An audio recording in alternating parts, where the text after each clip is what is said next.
How's everybody? It's day 294. Welcome back here. This is 365 Days Towards Racial Change. My name is Tomlins Nyback. Here talking about black issues in America. And we're getting at, not, we talk about current events and instances of brutality, violence, marginalizations, disadvantage, discrimination, things like that. But we're our focus is the systemic issues. What's the core root of where black people are in America, and whether you're doing well and navigating this system as a black person, um, and being successful, that's great.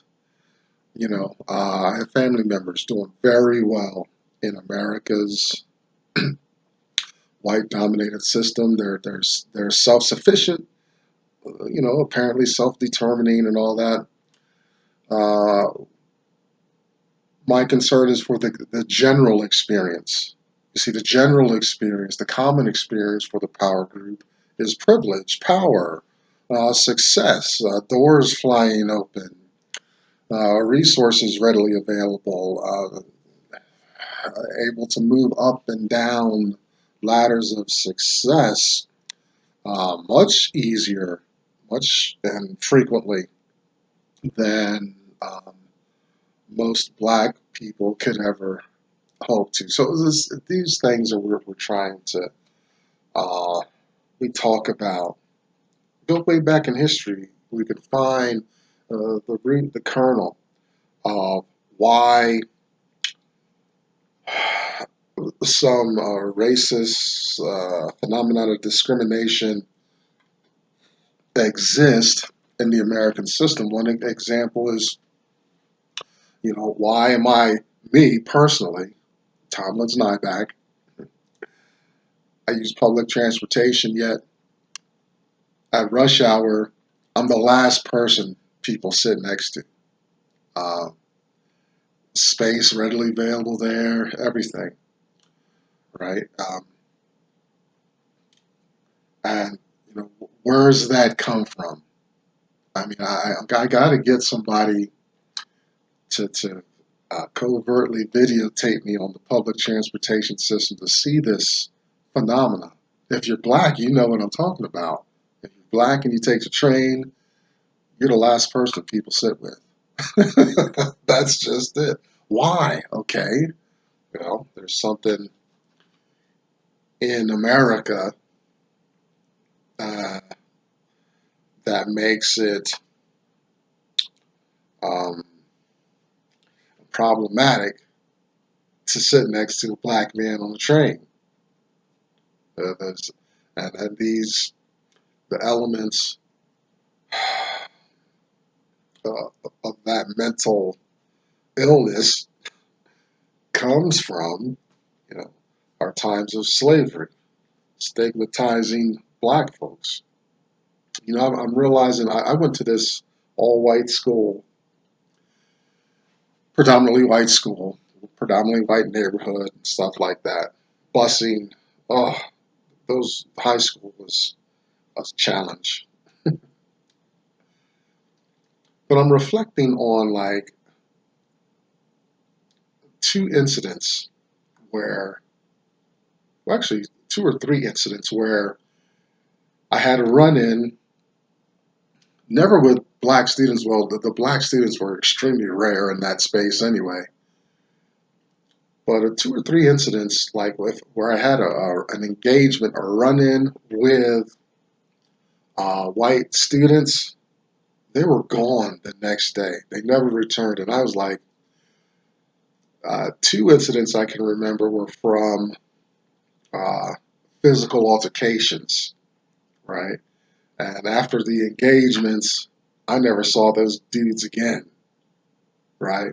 I mean, we both got our talking to and stuff like that. I was called a nigger by one guy and stuff like that. But at that day after, these guys were gone, right? And they didn't get extra punishment or anything.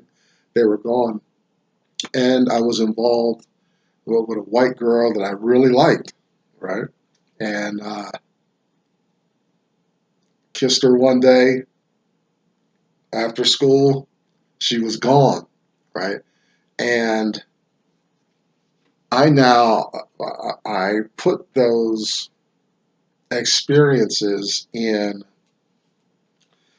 the context of like of the culture, the community, and I didn't see this or hear this, and I don't even have evidence um, of what I'm about to say, but the community was so polarized and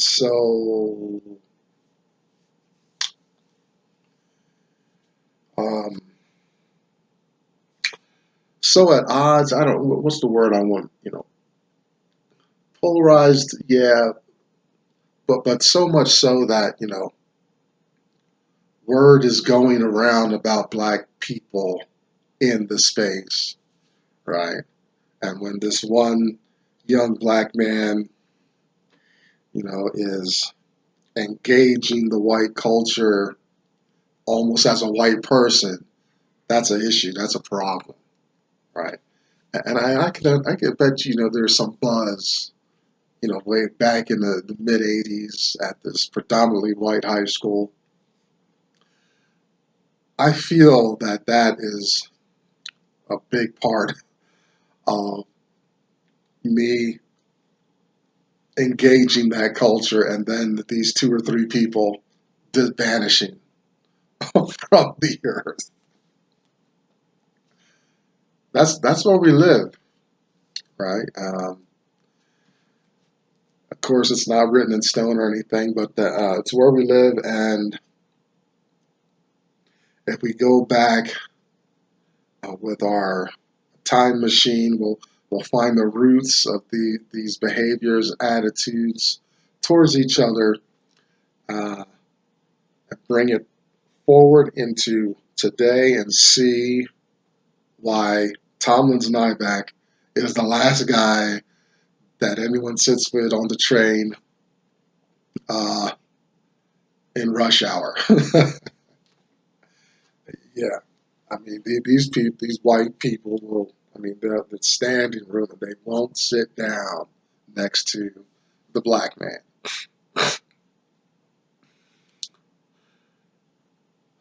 So there's my little bit about the power group. Now, black folks. Um, uh, Today, I got my head together. I'm rested. It took me only a month to recover from a busy fall, busy autumn. And so, black folks first, I want to talk about financial literacy. Uh, I got my recent paycheck. It's holidays, in between jobs and stuff, and I'm working part time, so it's not that big. I only worked 3 days, but it's time to get back working on my budget. Now, do you have a budget? Do you how much you can spend every day? What's retirement look like for you? My question is, what is retirement? I'm going through some counseling at school right now, and I've got to put that on a list of discussions. I need some life coaching because it was absent in my family, right? Um, when I reach out for necessary information, people hem haul, balk, and stuff. For some reason, um, black folks don't teach one another stuff. So it's a conversation I want to have, but it's just absent. So there's and later in life I've got to learn some stuff. You black folks get these things down as early as possible, and hold on to them. Your finances, how to get a home. Don't live in an apartment paying somebody else's mortgages and rents and stuff like that. You never, you got to get your own. And it's bad enough you got to, wherever you live, somebody is governing the space, right? And you want to minimize that as much as you can. And black people culturally, uh,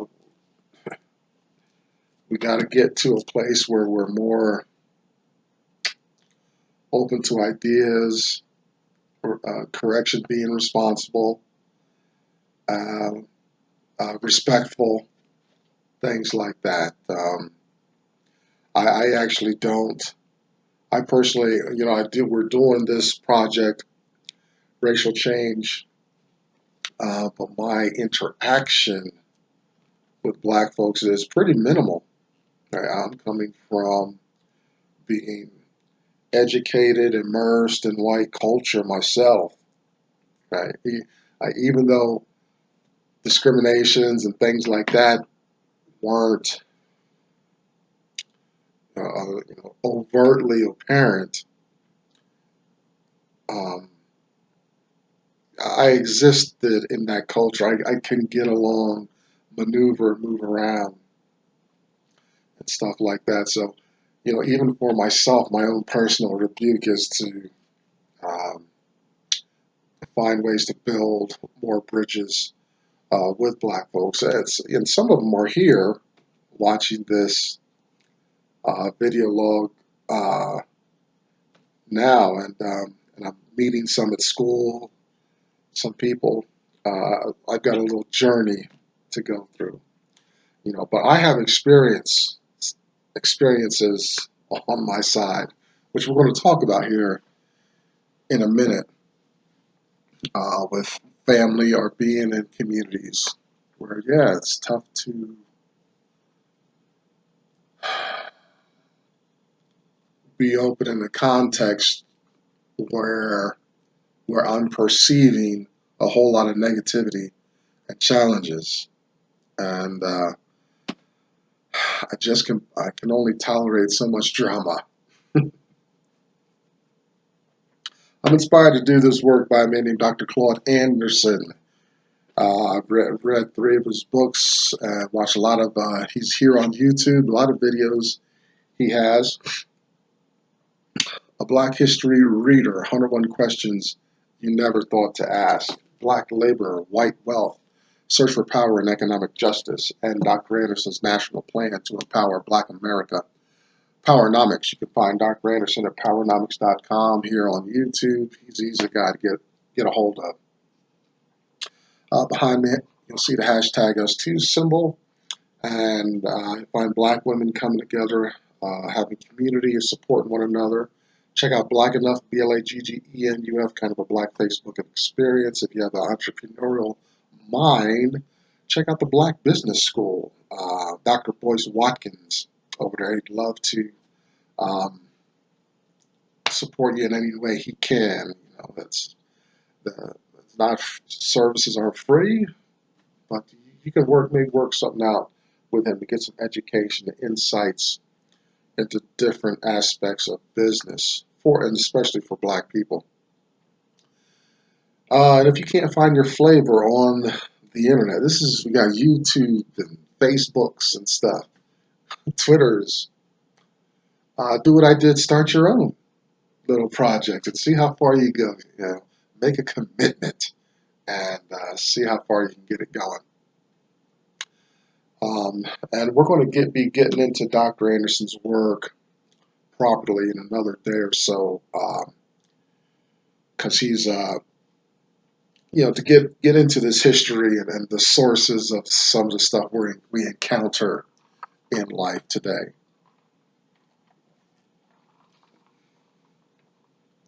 And finally, we're just still wrapping up Harriet Beecher Stowe's phenomenal work, Uncle Tom's Cabin. She gave us a lot of resources and talking points. And in her last chapter 45, I really wanted to give her some voice in bringing these experiences to light, writing the book, and all this stuff, uh, and giving us opportunity to reflect and even get our emotions engaged to some way, because maybe something we've heard through this video series channel or what we've read will move us to some action or to cease a behavior that's detrimental to ourselves and to Black people in general, right? When I'm out there, when I was out there getting drugs and alcohol, the power group, the white community could say, well, that's just par for the course for that Black man to be strung out and homeless and all this stuff. Well, hopefully some of this material, maybe some other resources, will get you to change yourself or encourage some change in others, at least not be associated um, with challenged communities um, in a supportive way, but going into communities and spaces ministering to a need, well, that's a whole different story, right? We'll see, but I hope hopefully you don't get this information and then go run back out into addiction, prostitution and stuff, and gambling, and throwing it all away. This is day 294, and just walking through chapter 45, part 5. Yesterday we finished up, Stowe was talking, she's appealing to the South, appealing to the North, especially Northern Church, desiring, hoping the Northern Church would be the front runner for change in the institution. Now, there's some social issues, and I actually have to recant and back up a little bit on on some of this stuff, because I don't think she's as polarized in blacks and whites being separate as I once thought. But we'll see as we go along. I think she's still leaning towards the separation, but she has some interesting words we're going to stumble onto here. um, she's realistic about the need for education of the slave. Now the slave, the Black people are not like, yeah, they got to kind of have a rehab out of that intense slavery environment, but they also have to be able to participate in the system, right? They have no system of their own or commerce and things like that, but that you'll see in other groups, Chinese, Japanese, right? They have their own space, they have their own community, and they're very restrictive and loyal to their own, and they make those numbers work. The Black people don't have that network, have no commerce and things like that. The industries are going to still serve uh, the the power system, and so Black people, there's a multifaceted kind of rehab that Black people need, and she recognizes that. And or if you look at the dialogues between Ophelia and St. Clair, that brings a lot of that out. You can't just, it's not, yeah, you want to free them, do right, but you can't just let the Black people out on the streets. The power group, the system's not going to receive them properly unless they are in a servant role being exploited. and dominated. Right? That's the way the system is configured in the United States.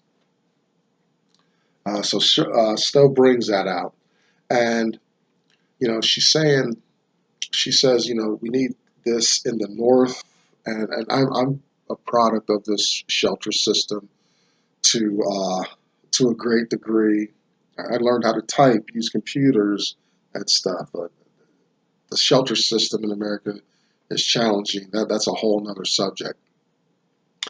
But I was strung out on crack cocaine, had no money, and shelters don't charge, so you got to put up with some stuff. That's what's happening in the North. In the South, their idea of rehabilitation or participation is Jim Crow, semi-slavery, incarceration for the most minor uh, kinds of offenses, offenses sometimes made up on the spot just to send a black person off to a work gang. Right? That's how they handled slavery and freedom in the South. Although the book, we don't have that instance, the book is a foreshadow of what the desire is, but that is what happened. Maybe you had affluent and benevolent white folks in the North that would had outreaches and vocational rehabs, things like that. In the South, it was just Jim Crow semi-slavery. Find a way to lock you up and continue stealing your labor from you. Let me read this and her comments to the Christian church. She says, "Does not every American Christian owe to the African race some effort at reparation for the wrongs that the American nation has brought upon them?"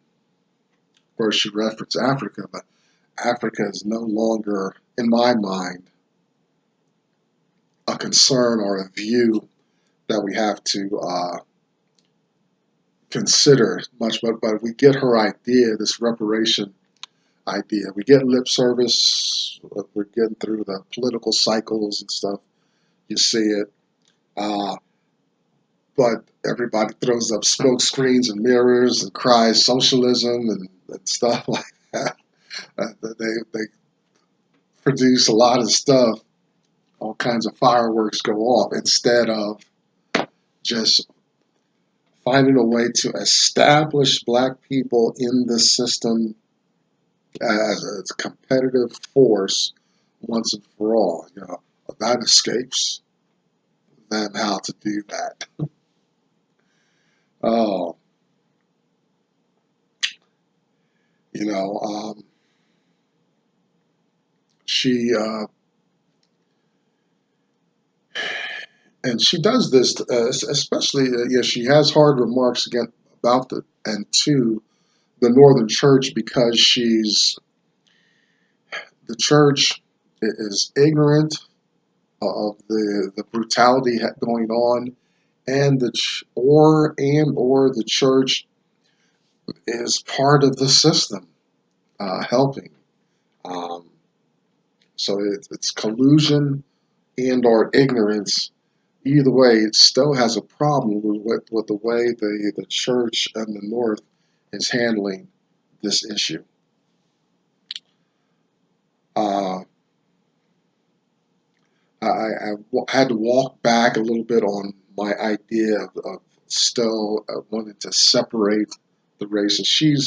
She's not firmly planted in that space as I thought she was. So I'm backing up a little bit off that. She does mention Liberia, and we also mentioned Sierra Leone a little while ago.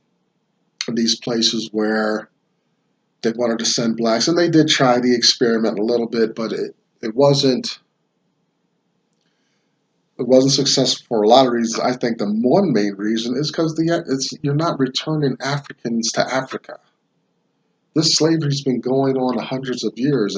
If you We have the Amistad story. Yeah, you send them back, because they're just a generation or so from Africa, of course. Not after hundreds of years.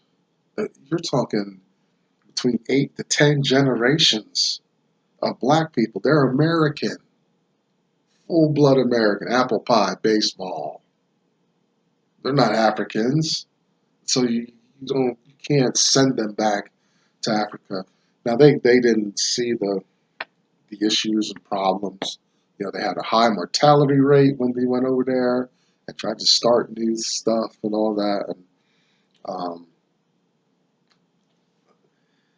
it had its successes and failures, but the premise was poor.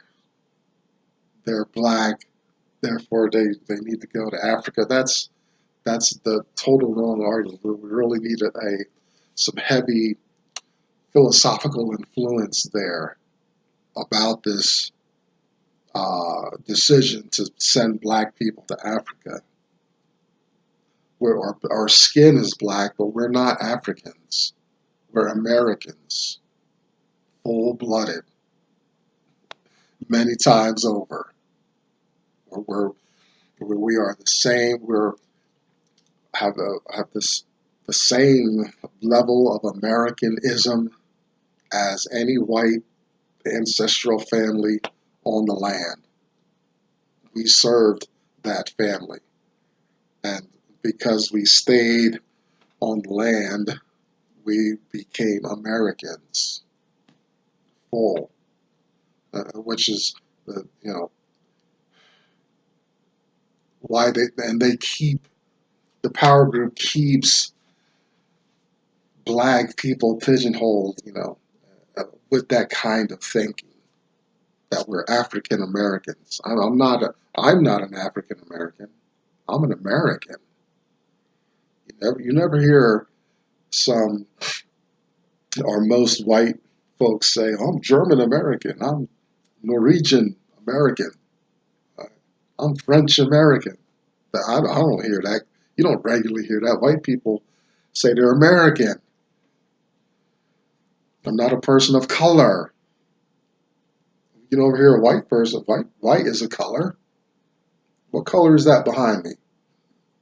It's white. You never hear them refer to themselves as people of color. You never hear them refer to themselves from their place of origin American, their place of origin in the adjectival position. They're Americans. I'm an American, people. Yeah.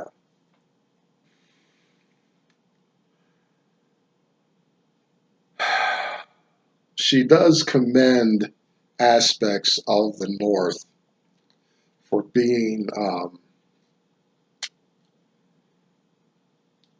eager to help either escaped slaves or emancipated slaves.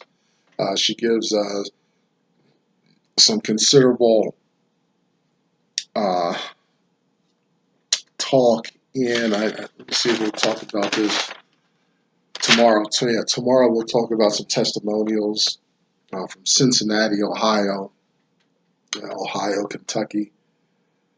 Though that line, that demarcation of North and South, freedom and slavery and things like that, but where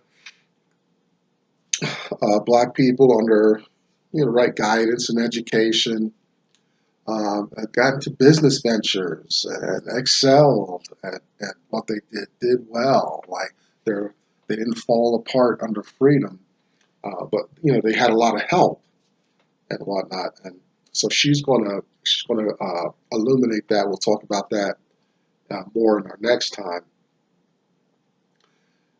Listen, America. We're never going to see this. But what would America be like if uh, it honored its original intent? of this equal nation, three branches of government working well together, equality and all that. But we'll never know. Maybe once we maybe start exploring space, we can learn, right? And we can find a way not to look at America as a successful experiment in social equality and stuff like that. America did well, but it missed the mark. It spoke a good game, but when it came time to put the rubber to the pavement, it missed the mark. Its trajectory is going to be forever skewed with um, this scar of slavery embedded, and and it's a scar, but it still lives and thrives. Right? Look at your hands and arms. Look at some of the scars. Yeah, they've healed, but they're memories of some event in your life, like mental even. And some of those scars are informing your attitude and behavior towards other aspects of society. That's America, right? It branded itself. It took a brand and it